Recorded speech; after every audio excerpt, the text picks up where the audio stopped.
Good morning, all of you. Let us continue chapter 3 of Geography. We have completed the endogenic forces. Now we will start how the exogenic forces changes our earth.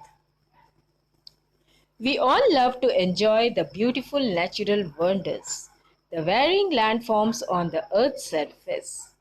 But do you know that the different landforms on the earth are made, broken down and remade? The landscape is exposed to force of nature. It is being continuously worn down by external forces, also termed as exogenic forces. The two processes that continuously wear down the rocks on the surface, Earth's surface, are weathering and erosion. They gradually alter the landscape and create different landforms. Weathering is the breaking up of rocks on the Earth's surface. They are mainly caused by elements of weather like temperature changes, frost action, or due to chemical changes. Erosion is the wearing down and carrying away of the rocks by the action of running water, rivers, glaciers, sea waves, or wind. The eroded materials deposited are transported and ultimately deposited by these agents of erosion. The entire process creates the different landforms that we see on the earth. Here you can see a breaking up of rock or weathered rock.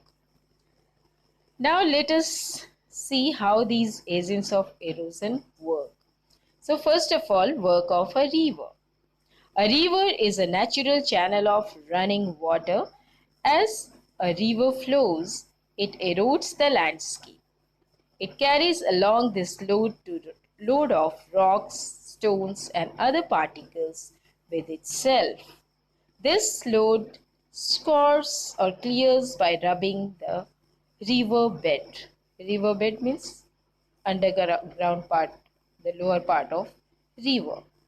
In the highlands, the river flows very rapidly. As a result, erosion is faster. The river cuts off deep V-shaped valley in the solid rocks of the landscape. You can see the picture of a V-shaped valley.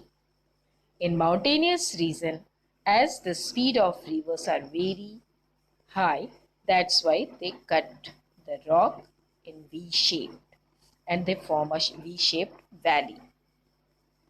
Now, in the highlands, when the river jumps over hard rocks and boulders that cannot be easily eroded, rapids are formed. Where the rocks are very hard, the river are not able to cut it, then they form rapids.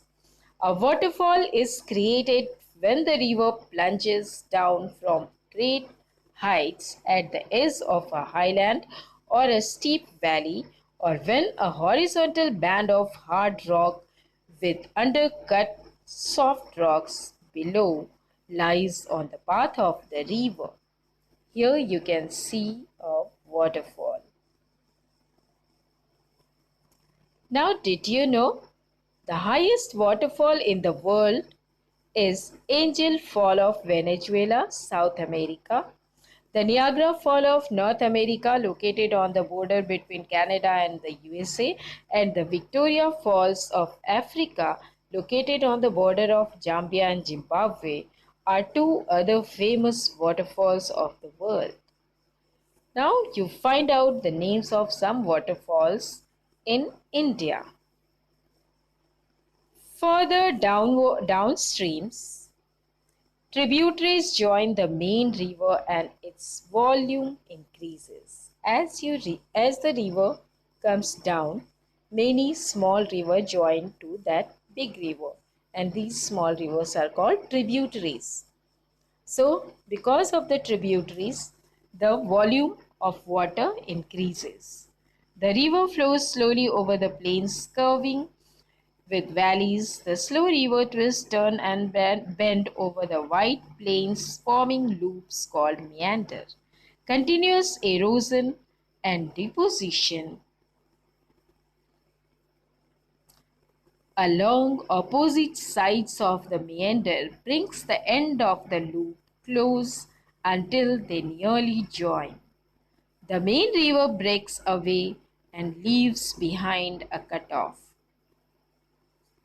A horseshoe shaped lake called Oxbow Lake forms. Here in the last, these are the different courses of river, how river flow in a plain area. So as it goes ahead in the plain area, it turned and at last it make a oxbow lake. You can see in the last picture an oxbow, formation of an oxbow lake.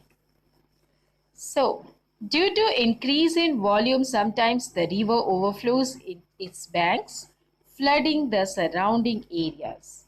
So, sometimes in the plain area, because of increased volume of water, river flooded and flooded the surrounding area. And in this way, they make the area alluvial floodplain.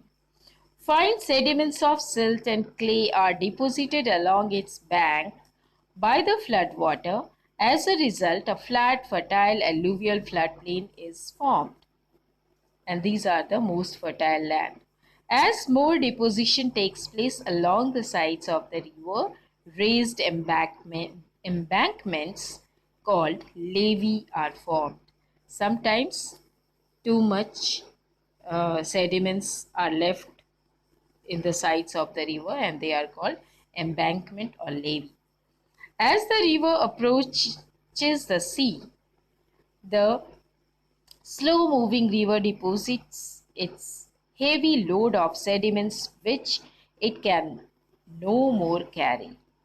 So, when the river is going to meet the sea, that time its speed further slowed down and the deposits cause the river to break up into distributaries.